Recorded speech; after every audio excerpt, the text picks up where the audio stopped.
Hi, I'm Niala Boodhoo. You may recognize me or my voice as a journalist on public radio. Every morning when I wake up, I dread the news notifications that have come overnight. If you also think, oh God, now what? Here's the secret. Journalists feel this way too. And especially now, I'm yearning for wisdom. That's why each week on this show, I'll be talking to religious and spiritual leaders of all faiths to help us better live with the events of our time. Oh God, now what? Is an invitation to take a breath, get some perspective, and stay hopeful in a complicated world. Hi, listeners. How God Works will be back with a new season starting September 20th. In the meantime, I'd like to tell you about a new show from PRX that I'm excited about. As you've heard me say, ideas around religion pop up in many areas of life. But I've often wished the media did more to offer a religious perspective on the news. Not to tell you what to think or how to vote or which religion's view is right, but to explore what wisdom those ancient traditions might offer to help us think about and make sense of today's most pressing issues. Well, that's the idea behind Oh God, Now What? Each week, host Niala Boodhoo speaks with faith leaders from a wide variety of traditions to provide religious wisdom on what's happening in our world today. It's not a news show, but a show about how to live with the news, and it's unlike anything else out there. Here's the first episode. You can subscribe for more by looking for Oh God, Now What on your favorite app, and hit the follow button so you never miss an episode. Here's Niala.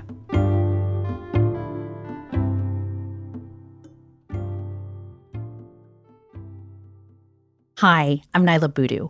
Welcome to the very first episode of Oh God, Now What?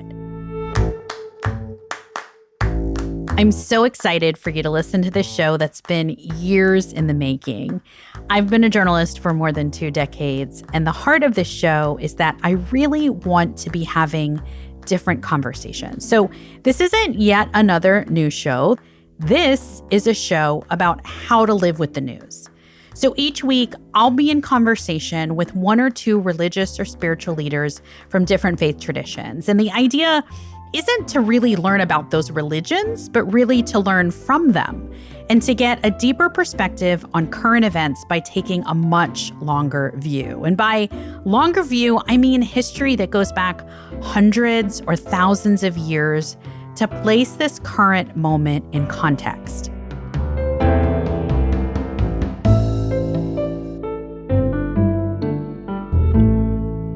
In future episodes, I'll be talking to Catholic priests and Buddhist monks about artificial intelligence. We're going to talk to theologians and rabbis about whether a country can ever be morally justified in starting a war. For Labor Day weekend, we'll be dissecting what makes travel sacred. So please subscribe so you don't miss future episodes. Today, we're tackling the idea of moral voting, and we really wanted to do this as the first episode as midterm elections are looming. Many people have been voting in the primaries this summer. We have the big election coming up this November. And even if you're not following the news very closely, I think you're probably familiar with the morally questionable candidates we have seen from both sides of the aisle.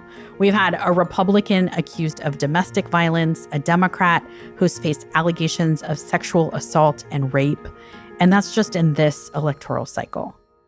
So we're constantly being asked to weigh our morals against our policy priorities. And how do you choose?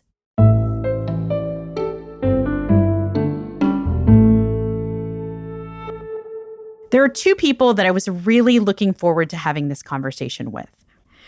Chang is an evangelical Christian, and before the 2024 election, he helped start the After Party, a video and curriculum series especially for evangelical Christian churches.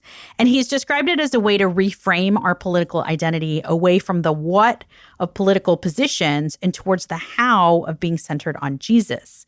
He is currently the founder and executive director of Good Faith and host of the Good Faith podcast. And Rabbi Jill Jacobs.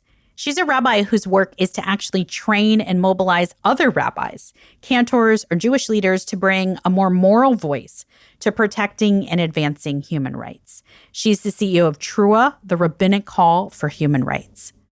Jill, Curtis, thank you for being with me. Welcome to Oh God, Now What? Thank you so much for having me. Oh, it's great to be here. Thanks for having me. First, just because of the current climate of political polarization, can I just ask you guys to introduce yourselves? Curtis, I think people make a lot of assumptions about particularly, especially evangelical Christians. And so I wonder if we can just start with you just explaining to people what you want people to know about your politics and your faith, and better yet, how you approach those two together. Well, I do think that as a Christian and as somebody who, claims that Jesus is the Lord of my life, I can't section off my life and say, well, my faith has nothing to do with that. Jesus has nothing to do with that. So politics, I think, is something that Christians ought to care about. But that word, even politics, needs to be really redefined. So one of my sense of calling in my work here is to help Christians broaden their very understanding of politics, certainly to include voting, but to actually encompass a far greater range of concerns. Rabbi Jacobs, how are you entering this conversation? What do you want people to know about you and your work? Thanks. Well, professionally, I'm a rabbi and I'm the CEO of TrueUp, but really echoing something that Curtis said, as a religious Jew, I live my life according to halakha, which is a word that's usually translated as Jewish law, but it actually comes from the word lalechet, which means to walk. So it's about how you walk through the world. Not only ritual practices like what I might eat or what I might not eat, but also practices like how do you set up courts of law and how do you think about using your money in a responsible way. And I think about my life as an integrated Jewish life where there's not a single area of my life or my decision making on the daily basis that is not touched by my Judaism and my commitment to live within the system of halakha. I should introduce myself also, just because the people who know me as a journalist don't know my faith background. And I should say I am a Christian. I am a fourth generation Presbyterian, grew up in a more evangelical side of the Presbyterian church. And now I'm an ordained elder in the PCUSA. And so I think from my framework of how I approach my faith in life, I do think it comes from a very Reformed, capital R, Christian perspective of just sort of looking at the world and understanding where my faith is applied. It's not something as a journalist, that's why I think this show is a little bit different for me. It's not something that I've ever talked about on any of the other shows I've been a part of, but I want everyone to know the background where I'm coming from as well. I think part of what we want to do with Oh God, Now What is also get beyond the superficial and get into more of the nuance. Curtis, you have a podcast that's called Good Faith, and I was struck by something you said on it. As we think about the midterm elections, you likened it to Jenga. Can you explain to me why you think it's like we're playing Jenga? Well, what I meant by that is the sense that we're living in this very fragile context right now where it feels like, the next election will bring about collapse, that everything is riding on this move. How you play Jenga. It's like you're waiting for that one piece to get pulled and everything collapses. And that sense that we're on the verge of that one piece, I think is fairly widespread. I mean, the sense of, apocalyptic kind of mindset towards the next election. And I actually think that's not actually accurate nor a helpful perspective to have, because it puts you essentially in this fearful defensive posture. And it also kind of puts you in a passive posture because you're thinking that there's nothing you can do to actually strengthen the structure, if you will. And I actually think that's our calling, certainly as Christians, to be a blessing to the common good. It's not just to prevent or wait for some disaster that we particularly fear. Like, how do we add pieces to the structure?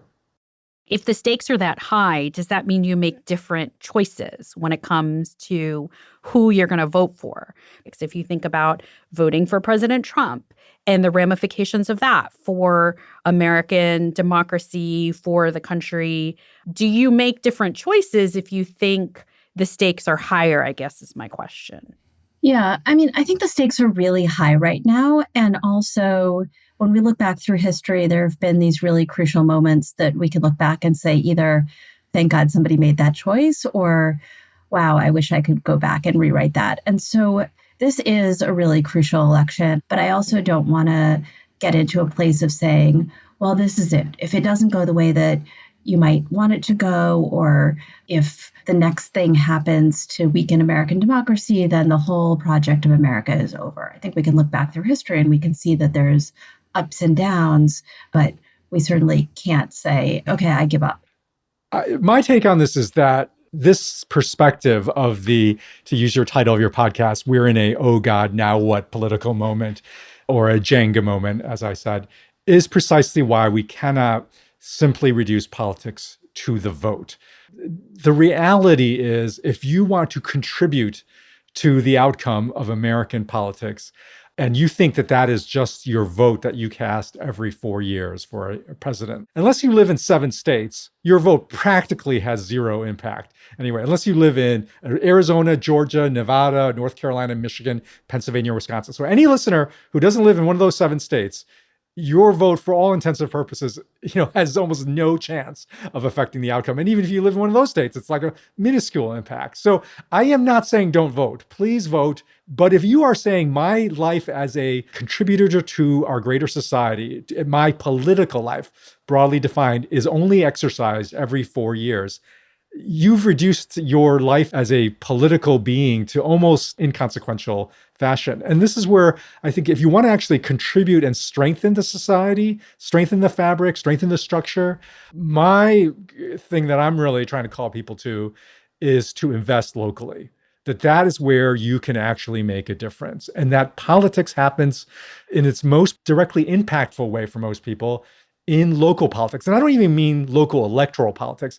I mean the state of your schools, your parks, your police department, how you're caring for the immigrants arriving in your own city, your policy on the homelessness. Those are all political issues. They are about the Greeks would call the polis, the community that you live in, the greater good.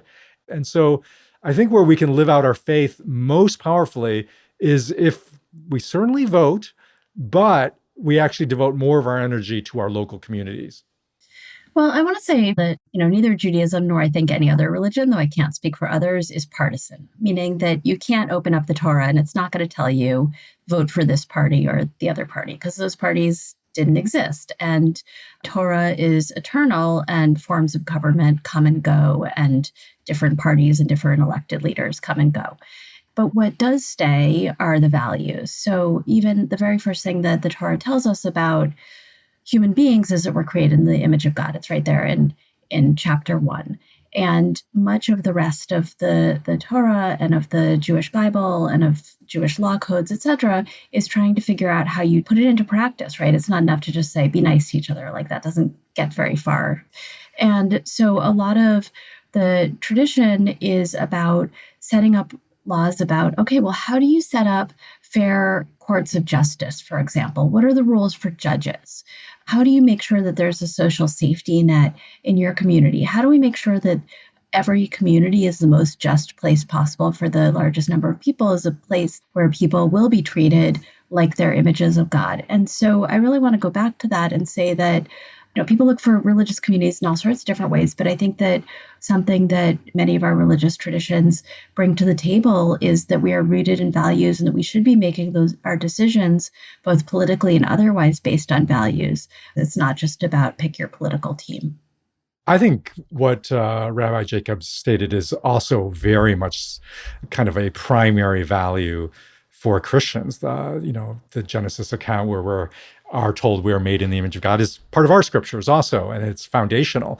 I would add on to that Jesus' interpretation of, the scriptures, the Hebrew scriptures of his day. He pulled out as the 2 greatest things that are most important, are foundational.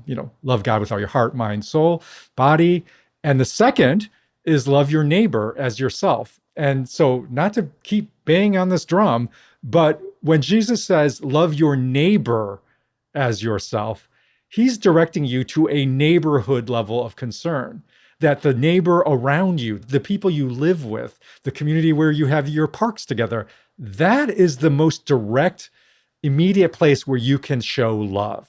And I would say showing love is another way to say treat people in the image of God. And so I think we need to get back to what Jesus meant by that our neighborhood matters versus some imagined partisan opponent out there that we don't actually know, but we only see sort of news reports or their posts on social media, that person is not actually your neighbor in a very embodied, direct sense. And so I think the more we get back to our neighborhood, the less partisan we'll be.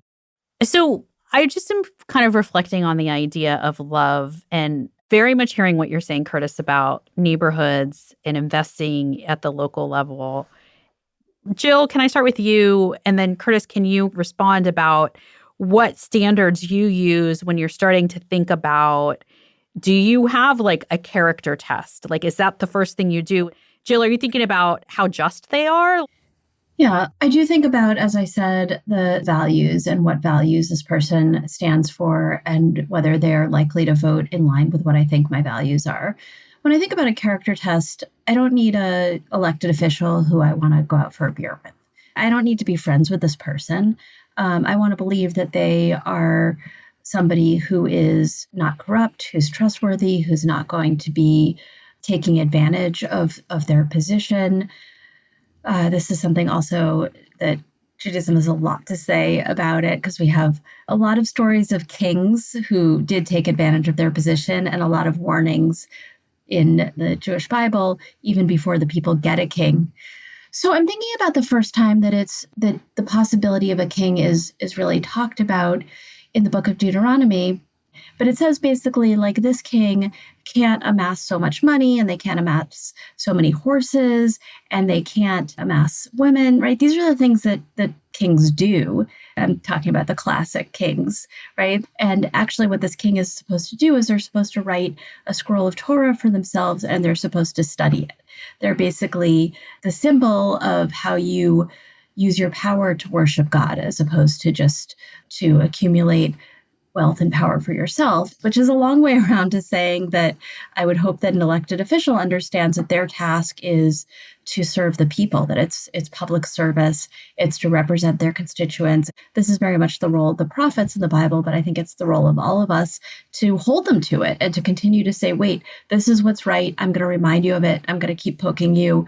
Even when it's uncomfortable, we can't just say, oh, I elected the person I really think is great, and now I'm just going to go back into my hole. I would go back to the belief that love is primary, that love is the highest good that we can seek to advance.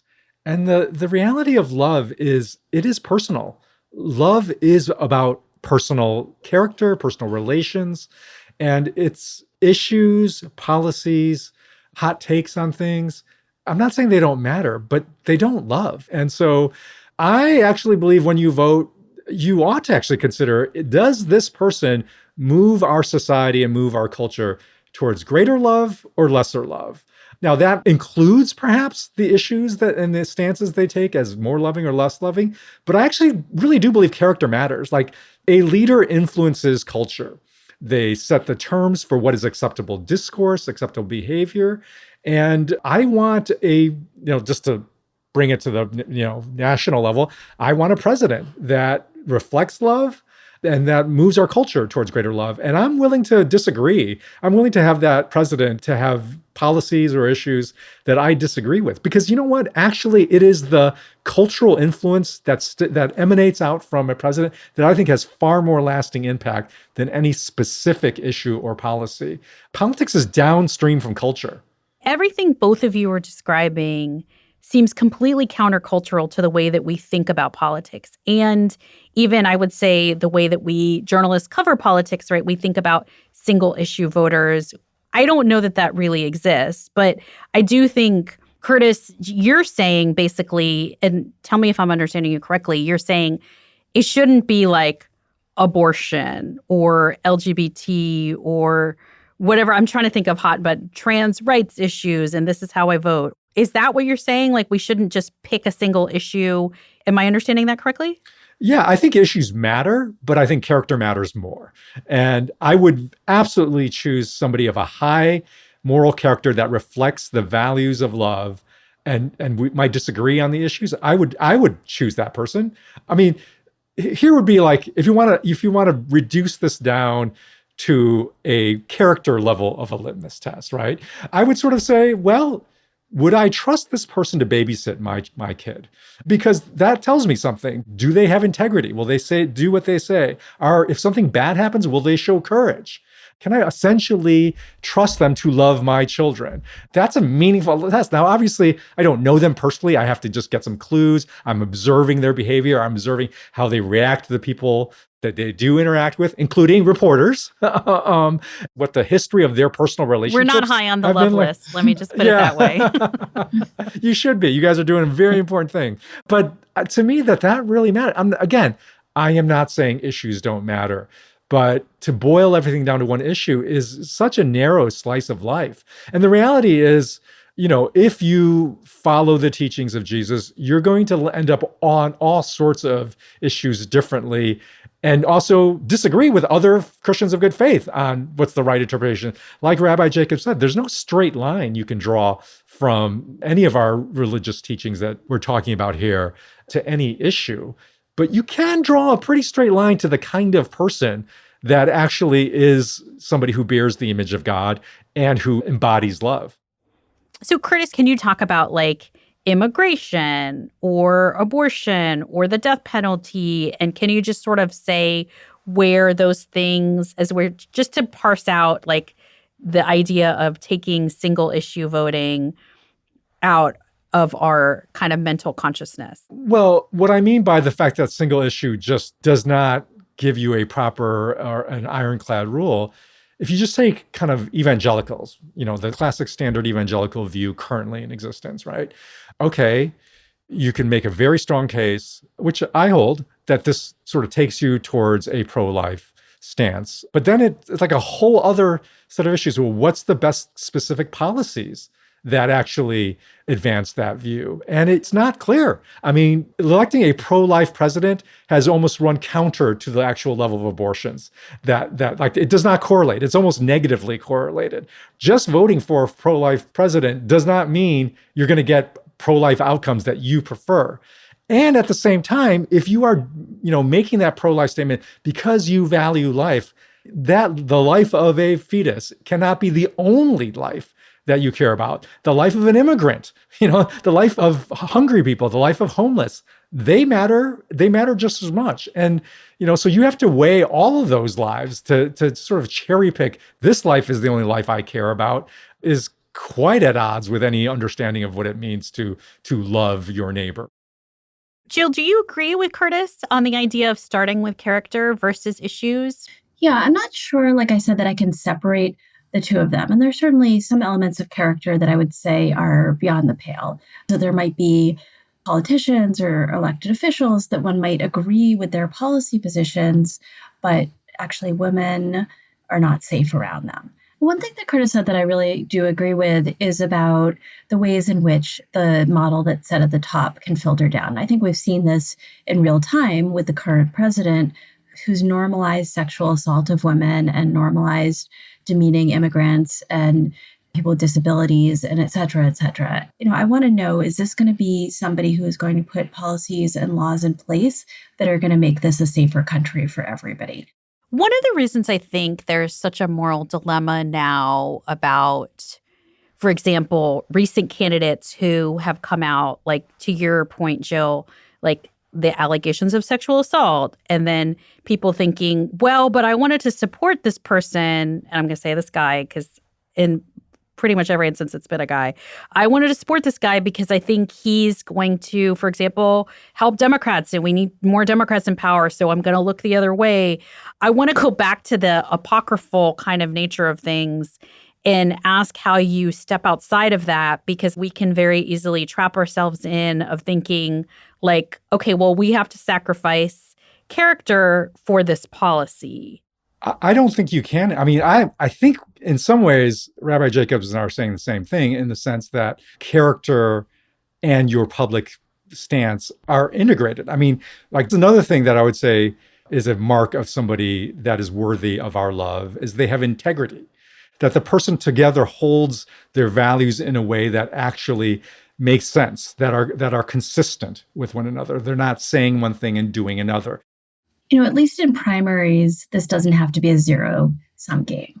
Of course, the difficulty comes when you get to the general election, and like many of us, I'm not always voting for my favorite candidate in the general election. But at the end of the day, I'm making a choice about who do I think is going to bring this country or this city I'm voting in a better direction and make this a better place for the most people. So as we're recording this, it's the afternoon before Tisha B'Av, which is the saddest day on the Jewish calendar. It's the anniversary of the destruction of both temples and many other catastrophic events in Jewish history.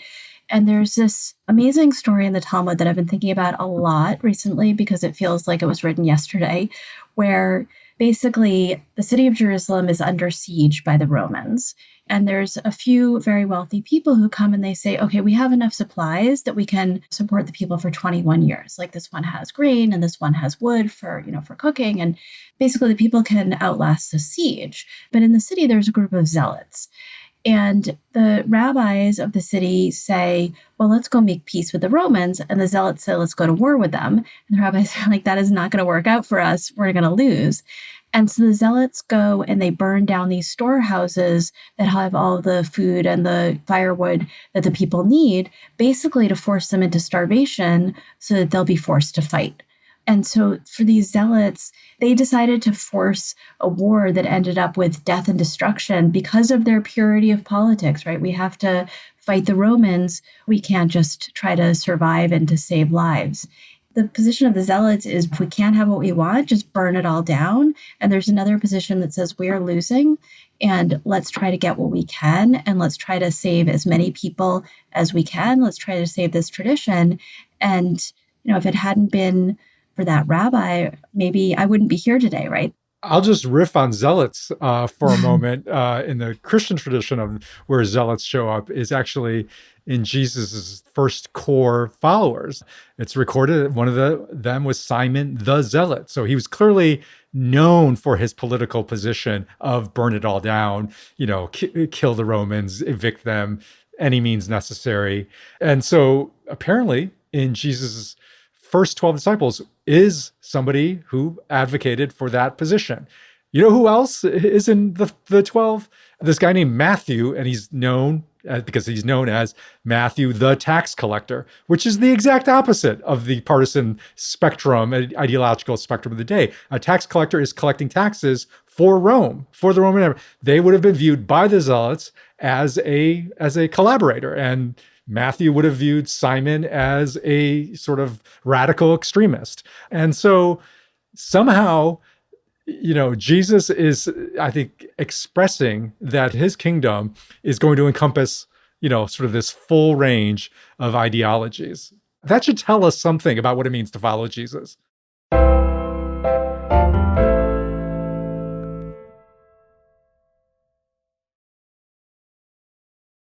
Hey, welcome back. This is Oh God, Now What? Which, let's be honest, is how many of us feel about the midterm elections. I often guest host the NPR show 1A, and not long ago, I interviewed Milat Kiros, the candidate in Colorado who's a member of the Democratic Socialists of America. A listener emailed asking if members of the DSA were automatically anti-Zionist, which got me thinking. Jill Jacobs is a progressive, but she's also a rabbi at a time when support for Israel is declining in the U.S. So I asked her how she's balancing all of that when choosing candidates. So I first want people to know why Jews care about Israel and Israelis, which is Jews aren't just a religion. We're a people, which means that Jews are connected to Jews across the world. And it's why October 7th was so painful for Jews in the United States, because first, many of us had direct relationships to people who were affected by that horrible violence. And also because when other Jews around the world are suffering, Jews everywhere are suffering. And also the land of Israel is, of course, the ancient homeland of the Jewish people. The state of Israel is a modern state created in the moment that many other nation states were created. In the period of the late 19th, early 20th century is when empires were falling and lots of nation states were being created, including Israel. And Israel is also important to Jews because part of the reason that Israel was created was because in that moment in nation states, Jews were asking the question of, okay, well, there was a moment when it looked like Enlightenment might bring safety for Jews in Western Europe. in particular. And it ended up that enlightenment didn't bring that promised safety. And the question that Jews were asking is, how do we make sure that our community is safe, right? Do we want to demand autonomy in the places that we are, so national, political, cultural autonomy where we are, or do we want to get a nation state of our own? And those conversations were very live, really, until the Holocaust brought them to a screeching end. And, particularly the fact that almost no other country around the world, including the United States, would accept Jews is part of why most Jews at the time concluded that there needed to be a Jewish state, and really so did much of the rest of the world. So that's a little bit of background that's important to know. And it's especially important when we're talking about Colorado, because, there was a horrible firebombing of a weekly march for hostages when there were Israeli hostages in Gaza still in Boulder. And there were some people who said, well, that wasn't an anti-Semitic event. But I think what that position of saying, well, it's not anti-Semitic, or it didn't happen during a religious ritual, or it didn't happen in a synagogue, what that's missing is the fact that those Jews who were there, they were actually observing a mitzvah, a Jewish commandment, which is Pidyon Shvuim, or the return of hostages, which is no different when it comes to commandments than, let's say, keeping Shabbat. But then when we talk about the state of Israel, which is a country just like every other country, and like every other country, it's bound to international human rights and international law and human rights law. And like every other country, it violates that. And so in the case of Israel, we've seen since October 7th, which was in itself a war crime, Israel has then launched a war that included many war crimes. I think that is clear, and that left just horrendous destruction and death in Gaza. More than 70,000 people in Gaza were killed, including thousands of women and children, and that killing continues. And Israel 100% deserves to be held accountable for that. Countries should be held accountable for when they violate the laws of armed conflict, when they commit war crimes, when they violate international law. And that is not saying that Jews care about Israel and care about Israelis and want Israel to continue to exist is not at all at odds with saying that Israel has committed horrific crimes and that this war has gone on for too long. And I'll also say that I think that what is best for Israelis is also what's best for Palestinians, which is to have a long-term solution that ensures the human rights, the dignity, and the self-determination of both people, which I believe will best be realized through two sovereign states. So I just said a lot of words, which takes a lot more time than saying Zionist or anti-Zionist, because those terms, to me, just obscure everything. Somebody can say they're Zionist and mean, I think that Israel should continue to exist as a Jewish state. Somebody can say I'm Zionist and I want to destroy Gaza, which is, in my opinion, completely unacceptable. And people can say I'm anti-Zionist and mean everything from I want there to be one democratic state for Israelis and Palestinians, which is, a political position, then one can argue whether it's reasonable. Somebody can say I'm anti-Zionist and I don't think Israel should have been created in the first place. And there are people who say I'm anti-Zionist and all the Jews in Israel should leave and go back to Poland, which is not where most of them are from, but that's another point. And I think that is just as unacceptable as saying all the Palestinians should leave. Whereas if you say to somebody like, what's your connection to that place? Do you have connections to Israelis, to Palestinians? Have you ever been there? What do you see on the news? What are you thinking about? What are you worried about? What do you think should happen there? It's an entirely different conversation. It's interesting that it seems like every religious community has some litmus test issue that defines it. For the evangelical Christian community, it's Trump, not Trump, pro-Trump, anti-Trump, MAGA, anti-MAGA. And so it's really interesting how even our own communities are getting sort of facing these political litmus tests that sort, divide, make even our own internal communities an us versus them context. Jill, do you feel like I wanted to ask you about Zohran Mamdani, the New York mayor, who was actually at your event for Trua recently. Can you explain just sort of like what's behind that and if that's a practical example of what you're talking about here and why you think it's important to have a relationship with him? Yeah, Mayor Mamdani and I have had many conversations, and it's clear that we are never going to agree well, I can't say never, but we do not agree on what the best solution is for Israelis and Palestinians. That said, nobody has yet invited us, either of us, to the negotiating table, nor is there actually a negotiating table. That's a very good point. if there's negotiations, they'll be between Israelis and Palestinians and the international community. They're not asking you about a 1 or 2 state solution. And if they invite the two of us, great, we'll go. We'll probably have a really good conversation, but we are not going to figure it out in New York City. And we can continue to talk about that, and we can also talk about the words that people use to have these conversations. And just to give, an example, I think that Mayor Mamdani has reached out to many members of the Jewish community and had lots of conversations and visited different Jewish communities. And I think that we've seen this in the way that he shifted his language, that particularly around the term globalize the Intifada, which isn't a term that he ever personally used, but when he was first asked about people in the pro-Palestine movement using it, he kind of tried to give an academic explanation, and he tried a few other things. I'm actually not familiar. Can you explain more about that term? Globalize the Intifada? Yeah. Yeah, so I don't want to try to explain why people use it, because I really don't agree with the usage of the term, and I don't want to try to put words in other people's mouths. But I'll say that when Jews hear that term, what many of us think about is the second Intifada in Israel in 2000, 2001, where I was living. Personally, I was living in Jerusalem. I lost a friend and her boyfriend who were killed in a bus bombing. I remember that feeling of trying to figure out, is this restaurant safe, or is anybody going to bomb this restaurant this moment? Like, it's very scary. And we also just passed the anniversary of the Amia bombing in Buenos Aires in the 90s that was most likely carried out by Hezbollah. And when many Jews, myself included, hear the term globalize the Intifada, we think about the violence of the second Intifada.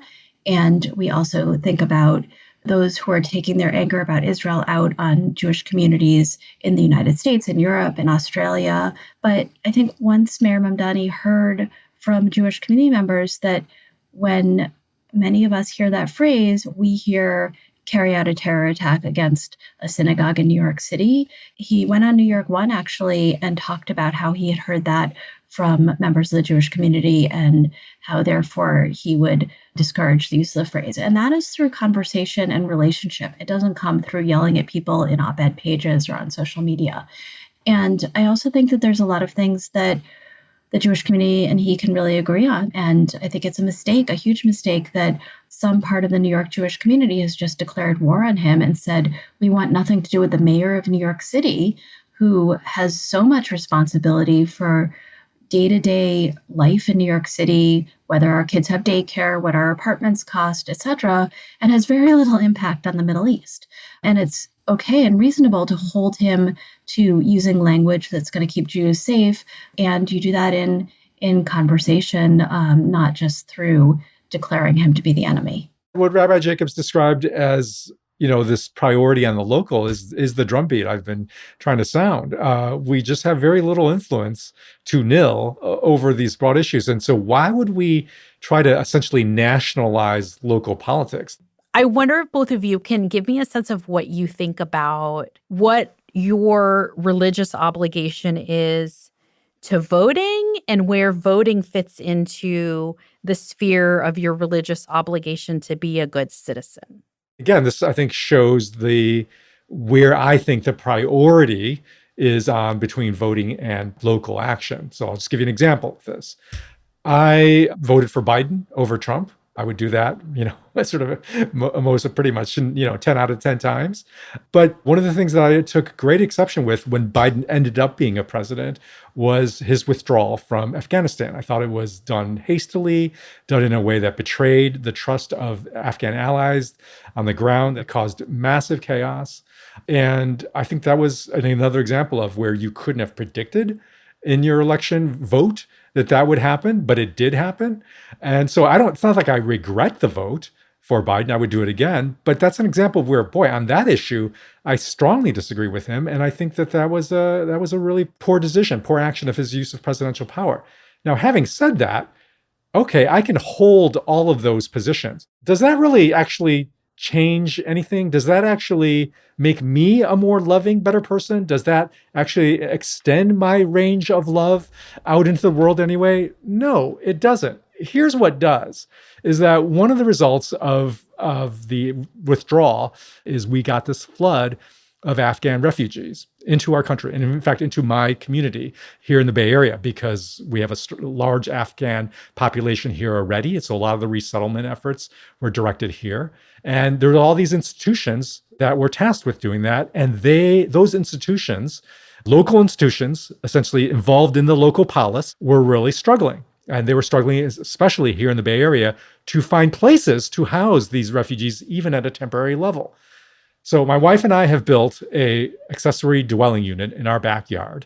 It's like a in-law unit or something like that. One of the main reasons was we wanted to extend that resource out to our neighbor, and especially the neighbor we didn't know, following the lines of the good parable of the Good Samaritan, somebody who's on the other side of the road. That neighbor that is being left out to dry in a highly vulnerable position, exposed to violence, is the Afghan refugee arriving in our community.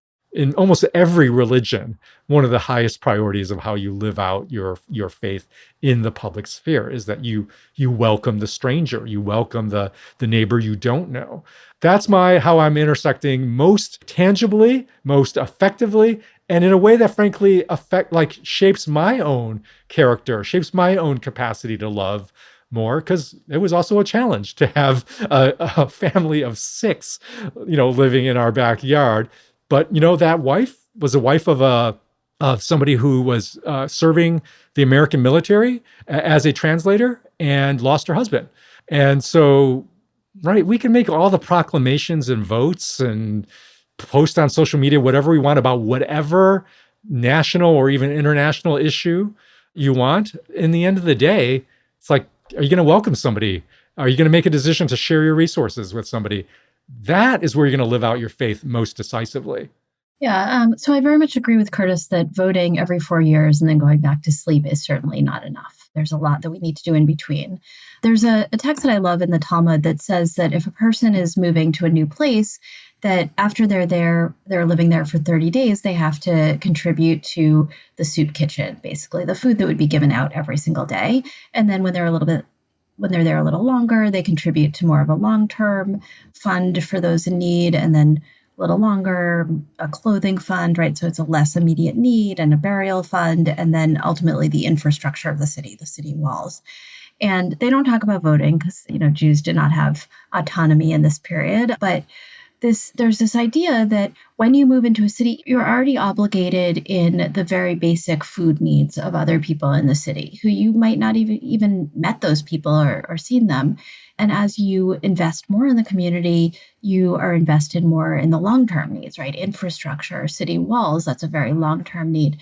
And I would throw voting in here. Voting is an investment in the long-term needs of our cities and our states and our countries, but it's not enough. We want to both continue to push that person, even if they're our favorite candidate ever, we're going to disagree with them at some point, and also invest beyond our communities to do what we can, whether it's like Curtis said, that's really beautiful, of welcoming a family into your home or donating to the local tzedakah funds or getting involved in local activism or whatever you can do to try to make your city or your state or your country the best place possible.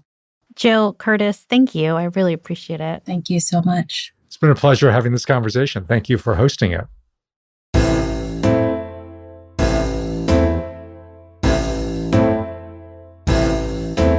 Thanks for listening. I'm Niala Boodhoo. You can find Oh God Now What on Substack. If you sign up for the newsletter emails each week, you'll get bonus and behind the scenes content and join the conversation with other people listening to each episode. Oh God Now What is a co-production of PRX Productions, Glad You're Here, and Rhyme Media. Our production team is Nick Minoni, Robin Lynn, Genevieve Sponsler, Sandra Lopez Monsalve, and Edwin Ochoa. The executive producer at Rhyme Media is Dan Bobkoff, and at PRX Productions, it's Jocelyn Gonzalez. Our theme music is by Hansdale Shee. Oh God Now What is made possible by the John Templeton Foundation.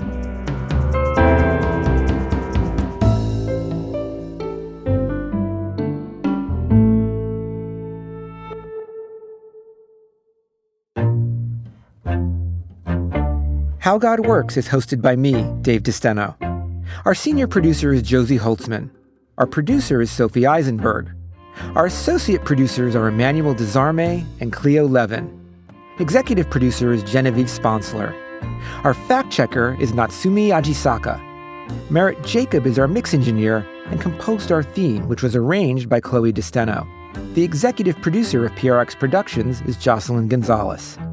This podcast was made possible with support from the John Templeton Foundation. To learn more about the show and access episode transcripts, you can find our website at howgodworks.org. And for episode shorts, extras, and my ruminations on science and spirituality, check us out on Instagram at howgodworkspod. And you can also see all of our episodes along with special bonus show material on our YouTube page at howgodworkspod.